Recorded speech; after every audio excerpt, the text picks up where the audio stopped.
So please continue on Black Manhood and the element of protection. Last clip I was kind of rushing because I saw the time was kind of ticking. So I want to kind of reiterate some of the points in reference to protection, in reference to us realizing that it's cold blue or whatever the code is for like emergency. This shit is real right now. It's cold red, whatever fuck you want to call it. It's very essential. Like I said, like my man County Cutler said, man, he said, we gonna die, let's die like men. You feel me? Like right now we living a very disgraceful life, which is worse than death. You feel me? Until we get to a point we willing to go all out for the integrity of ourselves and our culture and our spirituality and our children. You know what I'm saying? We don't deserve the title of men. And we shouldn't get no respect. And we kinda wonder why the black man don't get no respect. It's probably because what the fuck have you built, nigga? What have you done? And all this time you've been on earth, you've been on earth for 20-some years, 30-some years, 40-some years, 50-some years. What have you provided for the community? What structures, what infrastructures, what establishments and programs have you created while you've been? Who have you slapped for disrespecting your woman? Who have you, you know what I'm saying, put in work in for disrespecting the black community? What have you done? Let the Arabs in this motherfucker, let the Koreans in this motherfucker, and run havoc on the community. And not saying that the Arabs and Koreans can't be here. What I'm saying is, if they're here, they must be here with respect and honor, and really stand on their tippy toe when they see us coming through. We should be, you know what I'm saying, be the ones operating and establishing these realities in our community if we're gonna be men. You know what I'm saying? Like, so we have to really, you know what I'm saying, look at this thing more strongly, more resolutely. Like I said, I mean, there's a million things we can be doing right now in the community. But like I said, my thing is always find those things that are most practical and most universal. That's why I started the We Out Here program and the food program, which I feel like food is the most essential, most practical thing we can deal with. Like I said, in the We Out Here program, like I said, I'm trying to organize men for the past year. I say maybe 6 months, you know what I'm saying, to navigate throughout the streets to make sure that our babies is cool, our babies is safe, and provided for. That's been our position. So and like I said, I'm coming under a brother, another brother named Sash Preacher who showed me the way. So I'm saying that's the whole thing. Like, men make men. You see what I'm saying? So me seeing them men, King Ubay and Killer Muhammad and Sash Preacher navigating the streets together, you know what I'm saying, and organizing to bring about safety in the community, that made me as a younger man who, you know what I'm saying, half their age, like, nigga, that's what we gotta be doing. So I started pushing, you know what I'm saying, galvanizing my people in my age group to do the same shit. And they were either afraid or unconcerned with it. See what I'm saying? If I had a lecture about chakras and Kundalini or Illuminati, it'd be hella niggas at the meeting. See what I'm saying? But I'm talking about let's go out here in the motherfucking streets and talk to young niggas on the block, you know what I'm saying? Give out a little literature, a couple smiles, and some pass on some motherfucking scarves and some gloves. No one shows up. So what does that say about us? What does that say about the men in the community? I'm telling you, as men, we have to be out here in the community, making our presence known. Like, certain things cannot go on in the community.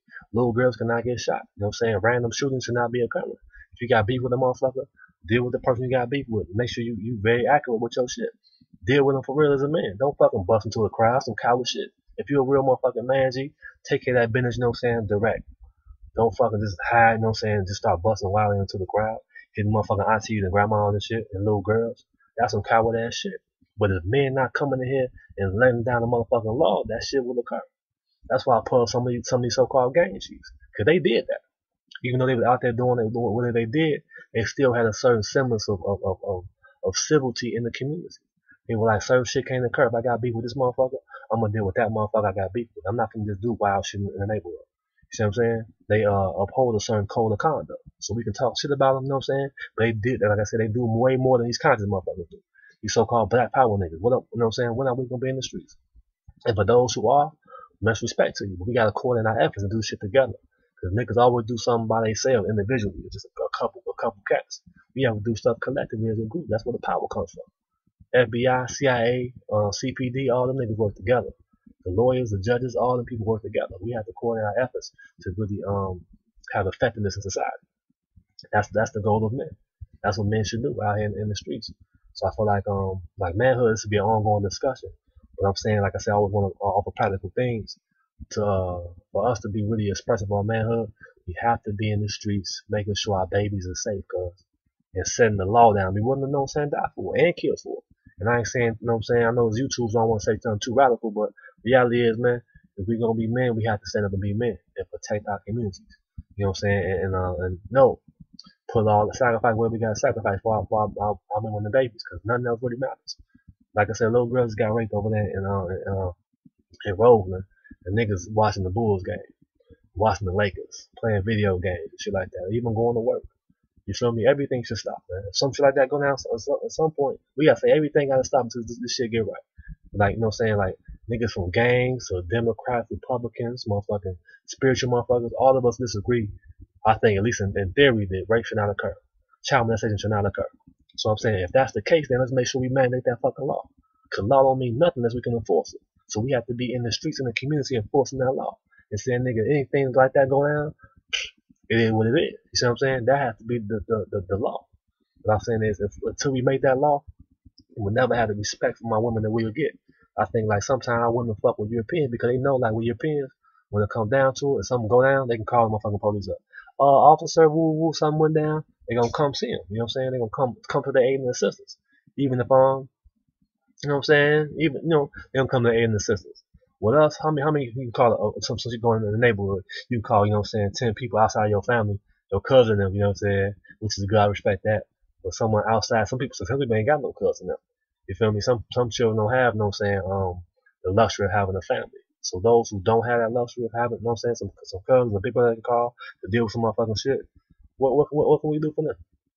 So I'm encouraging as a practical thing that us as a community reach out for me first, reach out for me, and let's get together and navigate these streets. Let's have this VIA program on a consistent daily basis. We can just start with once a week. We can just start with the food program, you know what I'm saying, which is already going on right now. And I got hella sisters out there doing it. No fucking men, G. A couple men, my man Jose come out there on a regular basis. My man Kingdom Cuz, you know what I'm saying? I mean Kingdom Uncle. He come out there on a regular basis. Outside of that, ain't no fucking man coming through that, man. And I understand some people got other things to do. But I'm saying, like, let's pick a day where everybody free then. If Friday ain't the best day, find another day, and I'm on that. I'm there. Even if I gotta be in the morning, I'm a night owl. I mean, but I'll come in the morning or whatever I gotta do to be out there in the community and navigate these streets together as a collective. 10, 20 deep, 50 deep. This imagine you seeing that as a young black man. You 8 years old. You see 50 black men, or 20 black men, 30 black men, 100 black men saying, like, yo, we got love for you, little homie. We want you to, you know what I'm saying, be a great man. And just give them game, you know what I'm saying? And show, like, come walk with us for a second. Let's talk about some things in the community. Woo, woo, woo. That's gonna have an impact on his mind. So right now, all that little homie see is Gucci Mane, motherfucking Lil Wayne, Waka Flocka, and the local fucking crackheads, and the winos, and a couple dope boys. You feel me? That's all little man see.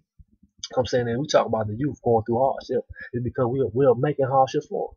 So, like I said, we talk about the media putting out negative images. We have to be the offset to the images of the media by actually being there in it with the people, being there. Lil Wayne's on the TV screen. We can be in this motherfucker life for real, like hands on. You feel what I'm saying? So that's what I'm promoting. That's what I'm pushing. It's against the We Out Here program, which you can call whatever you want to call it. We have to be men and stand up for our communities and our families. You know what I'm saying? Every day, all day. You know what I'm saying? So like I said, get with me, reach out to me. We about doing this, man. Wherever you at, especially those in Chicago, reach out for me. Chicagoland, Cap City, Riverdale, Dalton, Country Club Hills, whatever. Reach out to me, Aurora, Rockford, whatever. Reach out, let's organize, let's push this thing, you know what I'm saying, for the uplifting of our people and our community.